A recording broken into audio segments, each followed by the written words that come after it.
Trevor, welcome to Cheltenham. Why Cheltenham?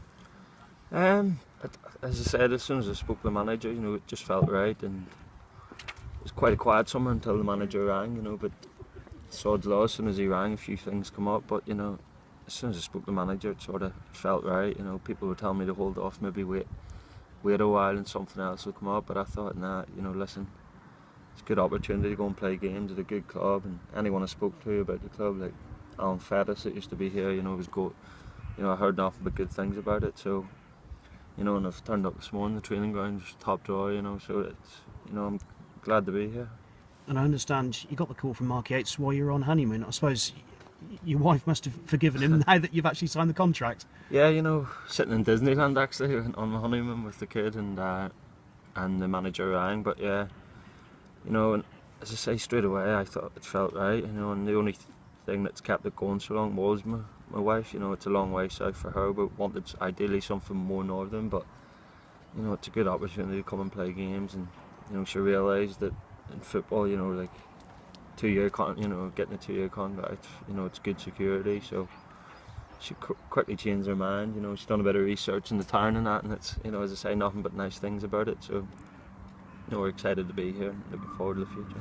And how big a part has Mark Yates played in convincing you? Because it sounds like you made your mind up pretty quickly.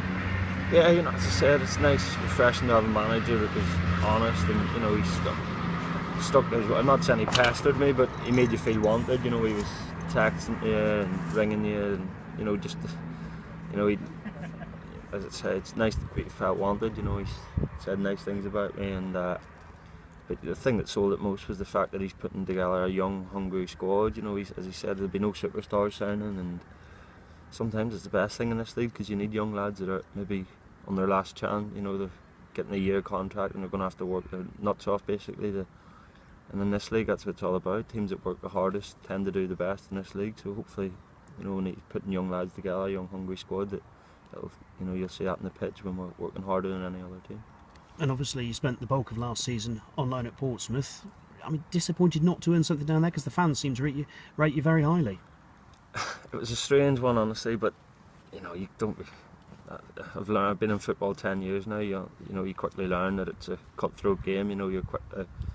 The last I was told that it was getting a 2 year deal off the manager. That was the day before the last game of the season, and I literally still haven't heard from him. So it's a bit.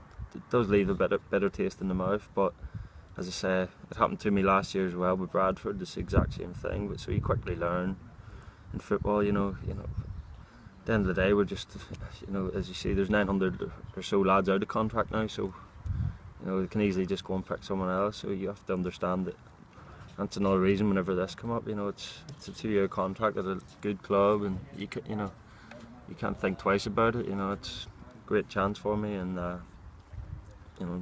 just looking forward to it. And this is a club where goalkeepers tend to establish themselves. There's a history of people here since they got into the league. Steve Book, Shane Higgs, Scott Brown. I mean, some big gloves to fill, but there is a track record here of goalkeepers doing well, isn't there? Yeah, of course. As I say, Brownie was here last year, and quite fun. I spoke to him last year when Portsmouth played him at Fratton, and I said to him, when are you going to get your move? Because he's done really well over the last few years, and he's got solid law. He gets his move, and I get to fill his boots, which is, on one hand it's a bit of pressure because the fans are used to, he's obviously a fan's favourite here, and it obviously is a bit of pressure, but on the other hand you got to strive and stuff like that, and hopefully I'll become half as popular as what Scotty was when he was here, and as you say, there's a lot of good goalies here in the past, so hopefully that can continue. And one of them, the first one I mentioned, Steve Book's still around. How useful is that going to be to have him coaching you? Yeah, I've only met Steve this morning, and straight away, he's a good character, and and as you say, he's been here, done that. He knows what the fans expect, and that experience can only help me. And again, I've heard nothing but good things about Steve. So he's a young coach. He knows what it's all about. So hopefully, I'm still at an age now where I need to learn. I'm still a good few years off my peak, hopefully, and I'm still learning the game. So I'm open to anything, and I'm looking forward to working with Steve. And you've got the number one shirt already. The club's confirmed that, but presumably some competition to come in. How much do you welcome that as just something to drive you on?